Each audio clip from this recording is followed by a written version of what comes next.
कभी कभी ना प्रेरणा की सबसे बड़ी बातें बहुत धीरे से, बहुत चुपके से कही जाती हैं और ज्यादातर हम उन्हें खुद से ही कहते हैं। आज हम ऐसे ही एक बहुत ही सरल लेकिन कमाल के शक्तिशाली विचार को समझने वाले हैं कि कैसे खुद से की गई एक छोटी सी बातचीत हमारी सबसे बड़ी ताकत बन सकती है। अच्छा, ये सब शुरू होता है एक बहुत ही साधारण सी आदत से। जरा सोचिए, एक नोटबुक है और उसके हर पन्ने पर सिर्फ एक ही लाइन लिखी है, आज भी थोड़ा आगे बढ़। अब ये सिर्फ एक लाइन नहीं है, ये तो एक तरह का रोज का अनुष्ठान है, एक वादा है जो कोई खुद से करता है। तो सवाल ये है कि इस एक वाक्य में इतनी शक्ति आती कहाँ से है? इसका जवाब इसके शब्दों में ही छिपा हुआ है। इसकी असली ताकत इसकी सादगी में है।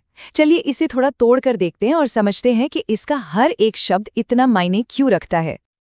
तो पहला हिस्सा है आज भी।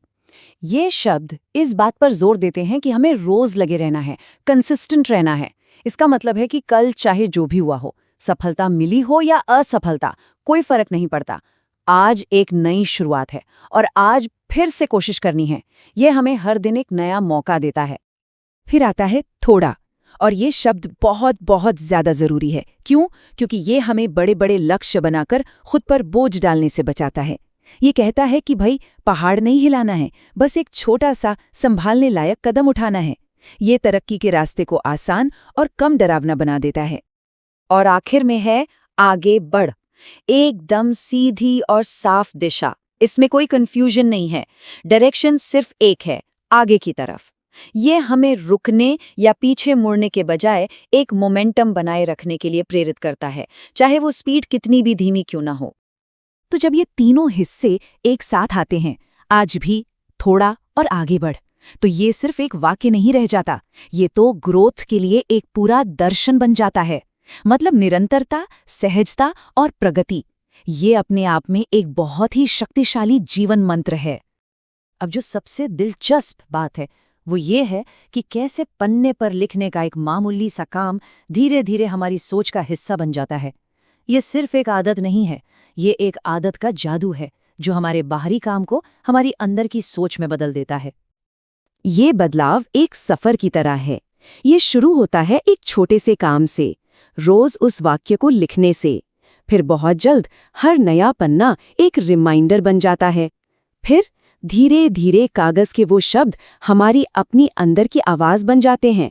और आखिर में यही आवाज हमारी प्रेरणा का सबसे भरोसेमंद जरिया बन जाती है। ये जो अंदर की आवाज है ना, इसी को सेल्फ टॉक कहते हैं। ये वो बातें हैं जो हम मन ही मन खुद से लगातार करते रहते हैं।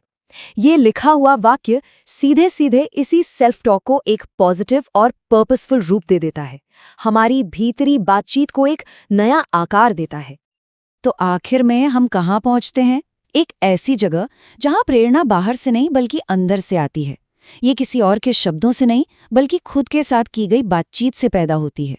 और यही सबसे टिकाऊ तरह की प्रेरणा होती है। और यही इस पूरी प्रक्रिया का निचोड़ है, जो इस एक लाइन में बहुत खूबसूरती से सिमट जाता है। ये सेल्फ टॉक ही मोटिवेशन बन जाती है।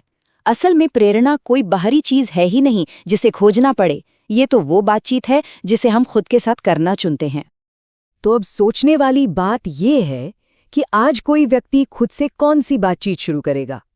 वो कौन सा एक वाक्य होगा जो हर दिन को दिशा देगा? क्योंकि सही बातचीत से ही सही दिशा मिलती है।